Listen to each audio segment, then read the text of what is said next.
seal really was broken! Mr. Zhongli is indeed quite remarkable.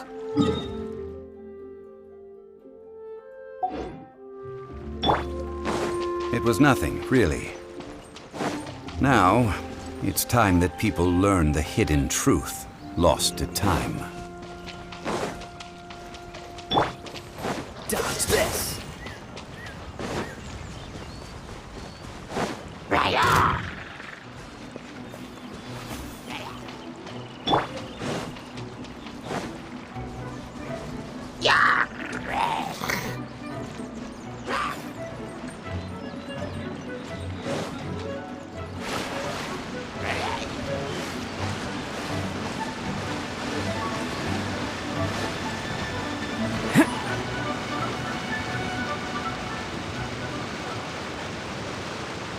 Before entering the ruin, I have a proposal that will help us prevent the kind of senseless arguing between you two that we saw at Ginshin Forest. Okay. What is it? I propose you two agree upon a contract, stipulating that we alternate who gets claim to each treasure we encounter, with only one object permitted per claim. To show my sincerity, I won't be taking any treasure. This will just be between you all. Hey! Don't pass an opportunity like this up so easily! I don't agree. I mean, you want me to split the treasure with this amateur archaeologist? No, absolutely not. I don't agree either. He will only defile the precious relics left behind by the god of salt. I can't accept this. Well then, if the contract is not agreed upon, I will no longer serve as your consultant on this expedition.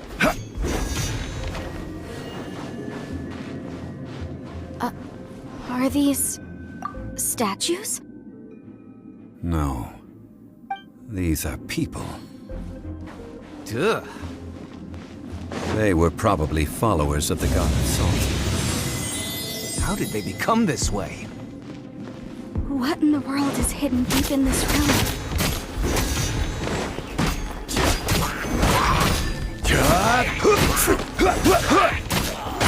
Witness my great undertaking!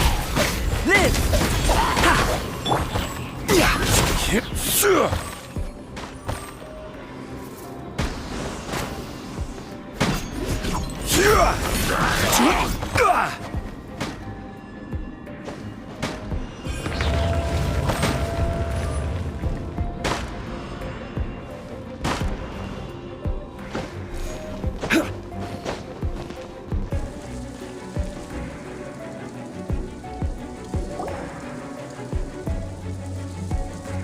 Look at this!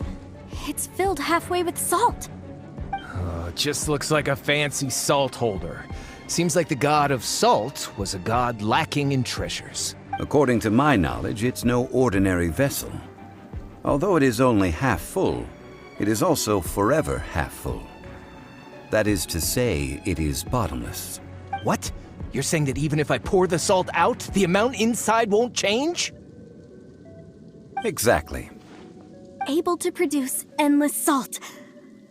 The god of salt is powerful indeed.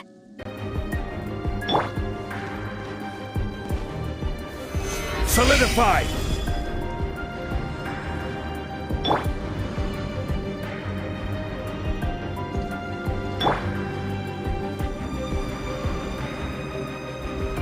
Quake!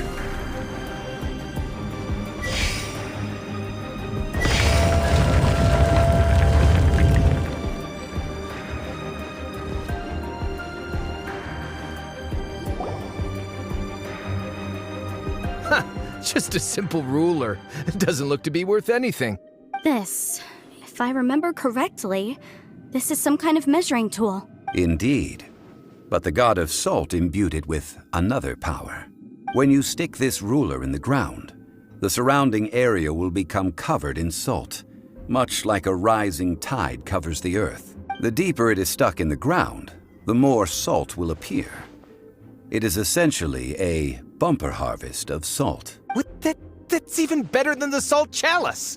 Well then, according to our contract, the salt ruler goes to Miss Wanyan. No, unacceptable. I paid for and organized this entire expedition. Why should I get the short end of the stick?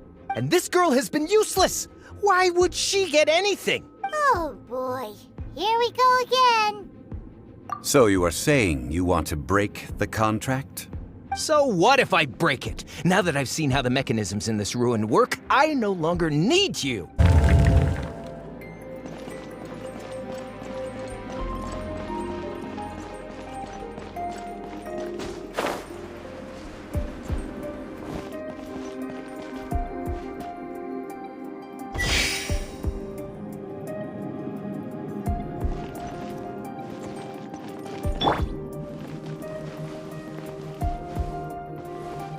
Quake! Huh? Crumble!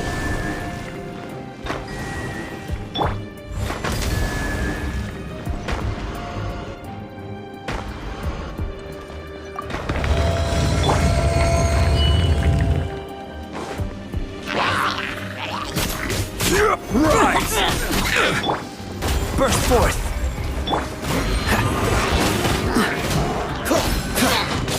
Quake! I will have order! Crumble! Rise! Rain outlines your fate.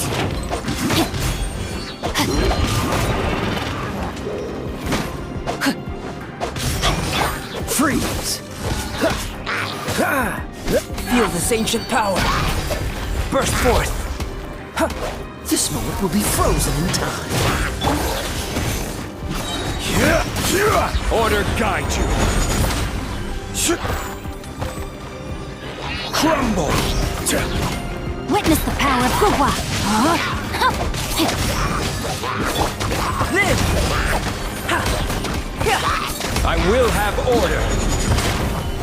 Quake! Moment of birth! Crumble! Dodge this!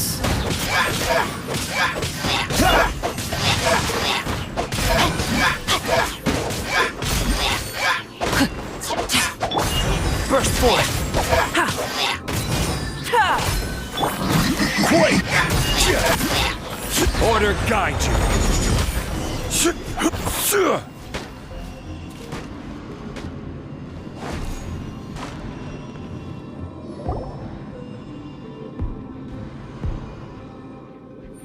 This is a sword? Aha! It's a broken sword! This is proof! This proves that the God of Salt had to fight back against the evil Morax. But sadly, she was defeated. The power of this sword surely is much greater than that of the Salt Chalice and Salt Ruler. If we can repair the sword, then we can show the world the mighty power of the God of Salt. It does look like something left behind after being defeated in battle. 2 pieces of a broken sword. From an archaeological perspective, these are 2 separate relics. According to the contract, you can only claim one. When it came to war, she lost, never able to win a seat among the 7. What? During the Archon War, the gods of this world used all their strength and cunning to vie for control of Tevat. But Havria instead chose to flee. She thought that by giving up before a fight could start, she could save herself and her people from the war. However, during such a long war, there is no end to the advances of aggressors.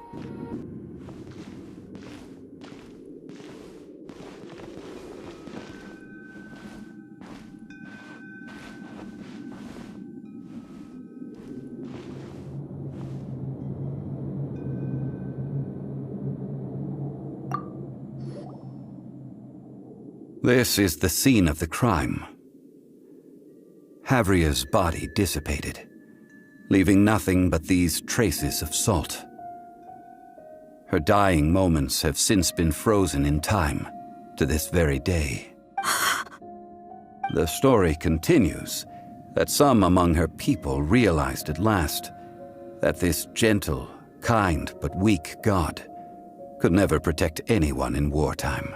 The Archon War was cruel in the extreme. Instead of consigning her to the agony of defeat, they thought perhaps it would be better to give her a quick release. But what about these statue thingies? No matter how weak the god, the power that flows forth when they are slain is beyond the strength of mortal coils to bear. Those who could not flee were thus transformed.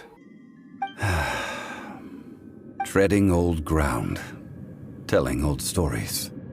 One cannot help but be reminded of old acquaintances.